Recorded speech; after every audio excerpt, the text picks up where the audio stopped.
and welcome to Round Robin. I'm your host, Robin McCormick, with the City of Hampton's Communications and Marketing Department.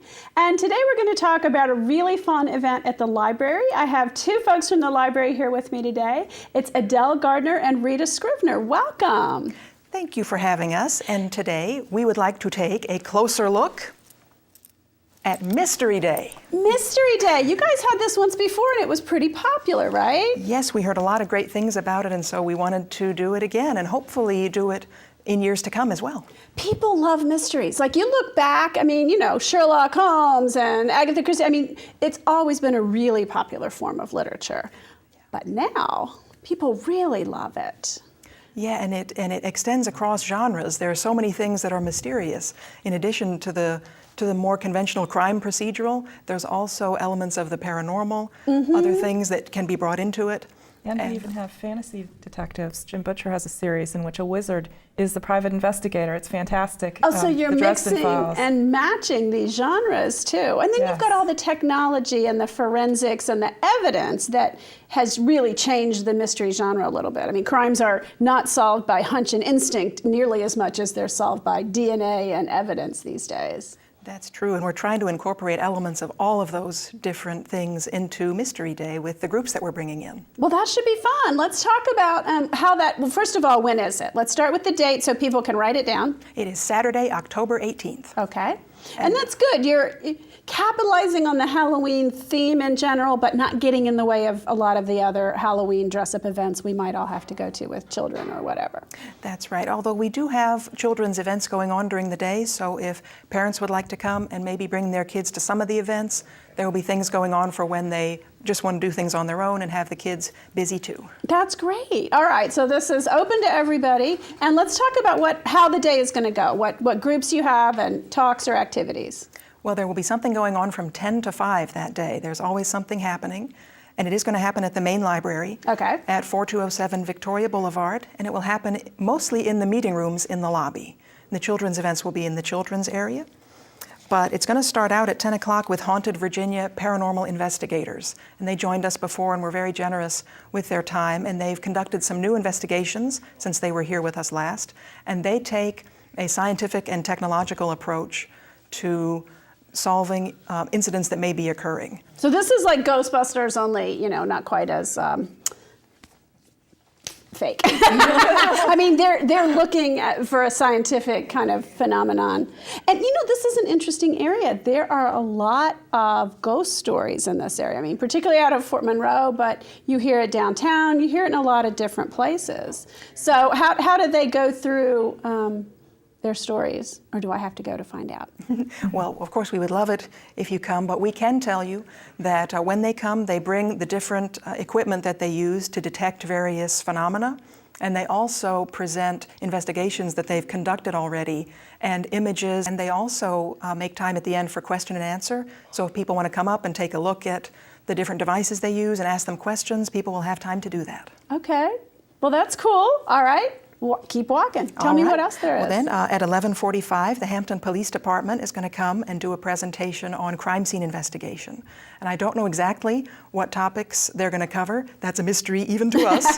But they talked about fingerprints before. They may cover that again. They might extend into other DNA topics. or other kinds of, you know, hair, all that stuff that they have to look at a crime scene. Okay. And they definitely brought a lot of props with them last time, so we're hoping the same will be true. So people will have a chance not only to hear about how these things are used, but to actually see them up close. And that really helps. You know, people don't sit through a discussion just, you know, when you're just talking to them anymore. You want to see the stuff and see how it's used and make it a little bit interactive. So that's great. It's really interesting. Then at 1:15, we have another paranormal team, but it's a very different team. This one is called Spirited History, and the name really says it all. They're interested in the history of the sites just as much as they are the spirits. So they have, and in fact, some of their members have been on archaeological digs. They like to fully investigate the time period of whatever site they're going to look at. They do use some of the modern techniques, EMF, but they also use techniques such as dowsing rods and pendulums and music. They like to figure out what might have happened at this site and when, and then what musical tunes and what instruments might have been used at the time. They've got some musicians on their staff who will actually play music in the hopes of eliciting a response from spirits. But they are skeptics just as much as any of the other teams. So they just... Interesting, more of a storytelling concept of the lives of who the spirits might be or what happened at the time. Yes, and they definitely look into those lives first, and they come up with some ideas of who they might be trying to reach. But it'll be something to see. That is interesting. I never knew that existed. Neither did we, but we came across them by chance in Richmond at another event, and so they're coming a long way to come see us. It's going to be great. That's cool. Then we have at 3 o'clock the Sisters in Crime, the local Tidewater chapter. And they're going to present a panel on the top 10 tips for new mystery writers. Okay, so Sisters in Crime, they write mysteries, and yes. they're going to help anyone else who might think about that, give them some tips and some ideas. That's right, and they have an anthology out called Virginia is for Mysteries, and a number of the members who are going to be there will have, are in this book. They'll be able to talk about how to publish your work as well as how to write it. How to write it, how to publish it, that's an important piece. This is another one of the authors who will be there as part of that, Jane Ormer. The blonde leading the blonde. This is the first book in her series. It's actually quite funny. It does sound like it's got a sense of humor there. Then at 4 o'clock, we have our local Hampton mystery author, Maria Hudgens. And this is the most recent book in her travel mystery series. And she's going to be talking about the greatest mystery stories of all time. So she will be covering Sherlock Holmes, Poirot, Miss Marple. I hope she'll also be covering Spencer. He's one of my favorite detectives. And just, modern and classic authors. So it'll almost be like a recommended reading list for some of the best mystery stories that you could encounter. Oh, won't that be fun? And that ties it all back to the library. Then after that lecture, you can go and check out some of those books and read them yourself, right? You sure can. And if children might be less interested in the Sisters in Crime event than adults, we do have a 3 o'clock movie in the children's room, and that's going to be Wallace and Gromit in the Curse of the Were-Rabbit. I have seen it.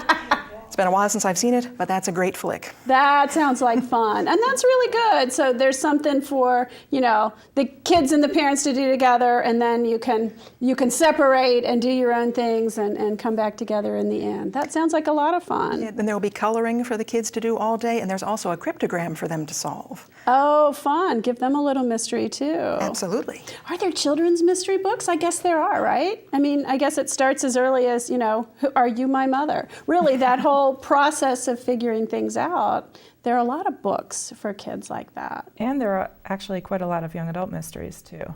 Oh, I bet. Well, that sounds like a lot of fun. Will you guys have some books on display or some lists also for folks who want to read more in the mystery genres? We will, as part of the brochure that we'll be distributing to guests of Mystery Day. Part of that will be a reading list in the mystery and paranormal genres. That sounds like a lot of fun. Okay, let's recap when this is. Yes, it's Saturday, October 18th. At the main library. I say downtown, but it's, behind Darling Stadium, basically. Right off downtown. And that should be a lot of fun. What's the cost? Everything is free. Free! Yes, free everything is free. Yes. We love free. And it encourages reading, encourages communities and getting together and writing and thinking and talking about some of this stuff, which should be a whole lot of fun. Well, we hope so, and we hope to see everybody there. Okay. Well, thank you, Rita, and thank you, Adele, for coming to tell us about this. I'm really excited. It sounds like a lot of fun. Thank you. And thank you for watching. I hope you will come for Mystery Day and poke around and learn a little bit more about paranormal and mystery and maybe take home a book. Thanks for watching.